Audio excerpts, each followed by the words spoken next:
ఇప్పుడు నీళ్లు రావు further damage కావడానికి, ఎందుకంటే స్వీపేజ్ లో వస్తాయి.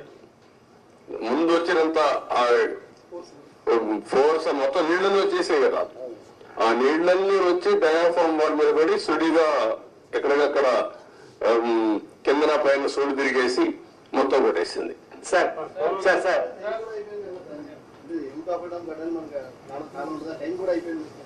ఇప్పుడు చేయలేరు, ఏం చేయలేదు. November December season is over. Sir sir 2019 నుంచి సార్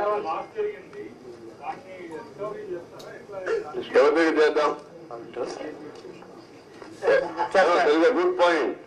బాధ్యత ఉండాలి కదా వ్యక్తులకి, ఉండాలి. అదే దాని మీద డిబేట్ చేయమన్నా ప్రజల్ని. సార్ సీఎం గారు ప్రభుత్వంలో ముఖ్యమంత్రి గారు ఒక రకంగాను, ఒక మంత్రి అనిల్ గారు ఒక రకంగాను, ఇంకో మంత్రి ఏమో వేగంగాను పోలవరం దీని గురించి ఇచ్చేశారు.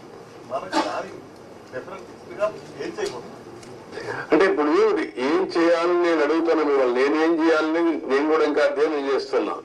ఈ రోజు ఒక మాట చెప్పి రేపు ఒక మాట చెప్పి డయాఫామ్ అంటే అది ఎక్కడ కనపడలేదు నాకంటే. అలాంటి మంత్రులు చూసాం, డయాఫామ్ వరకు కనపడలేదు మంత్రి.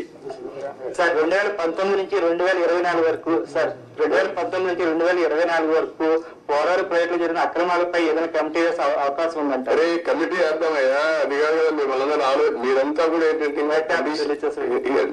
మీరు ట్రెడిషనల్ గా ఆలోచిస్తున్నారు. మీకు కన్సర్న్ కనపడాల నాకు.